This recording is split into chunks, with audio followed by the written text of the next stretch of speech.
Hello, I wanted to speak with everybody about the current pandemic environment that we're in. That, as a number of you are aware of, we in the Commonwealth and in the National Guard in particular have been responding to this since March. And nationally and even internationally, the response has been a little bit longer.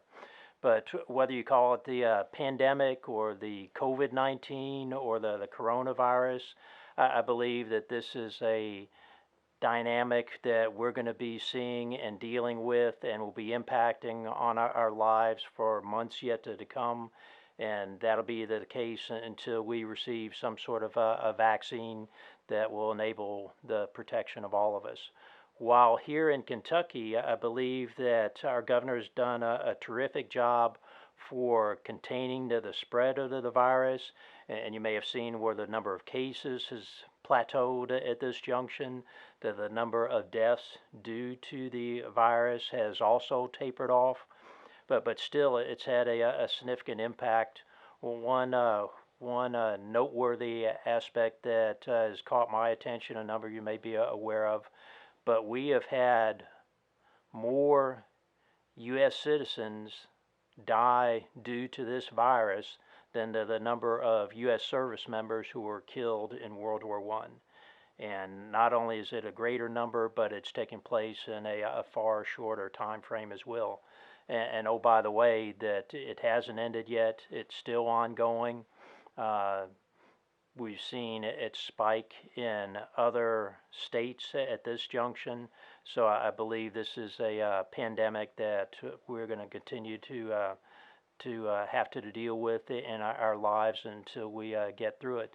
At this junction, there are some things that we can do, and I'm addressing each of you for being members of the National Guard.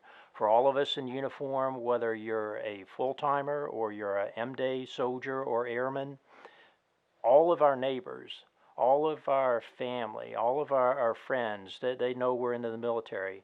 And I believe by virtue of being in the military, we do have influence over them. We literally set an example for the conduct of our behavior, and in doing so, influence their behavior. So what I'm getting to, some of the things that we can do and should continue to do. First, to wear a mask where it's appropriate. And in particular, I share that because my wearing a mask isn't to protect me, but potentially I could be a asymptomatic carrier of the virus itself. I wouldn't show any signs, any symptoms, may not have a fever, and yet if I got the virus in me, I could spread it to others. So my wearing a mask is to protect you from me. You wearing a mask is doing a similar dynamic to protect the respective communities that we come from the spread of the virus. If you cannot socially distance from one another, and that means at least about a 6 foot interval, then wear a mask. And in addition to that, I'd offer we should be washing our hands a lot. And now, as we move forward and deal with this pandemic, I do believe, as I already mentioned, this is going to continue for a number of months. But I want all of you to be cognizant of what you can do to help prevent the spread of it, of the influence that you have in your respective communities. And in going forward, I just simply want you to be safe and be healthy and be aware of the public health environment that we're currently in. That said, I'm going to turn it over to Colonel Dr. Stuart, our senior physician in the Kentucky National Guard.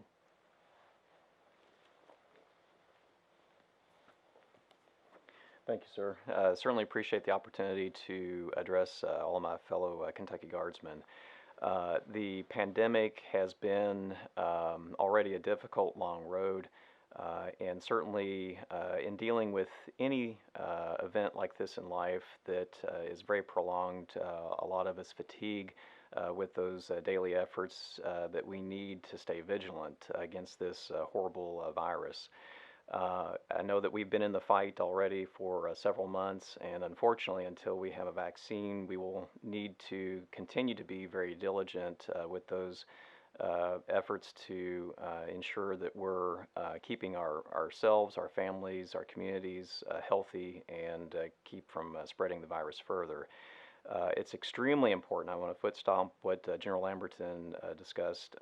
There are several measures that we can continue to do on a daily basis that are extremely important, and that is to social distance, at least 6 feet apart from others, to make certain that you're wearing your mask on a regular basis whenever you come into any type of prolonged contact with individuals, and as well ensure that you're washing your hands routinely on a regular basis for at least 20 seconds at a time.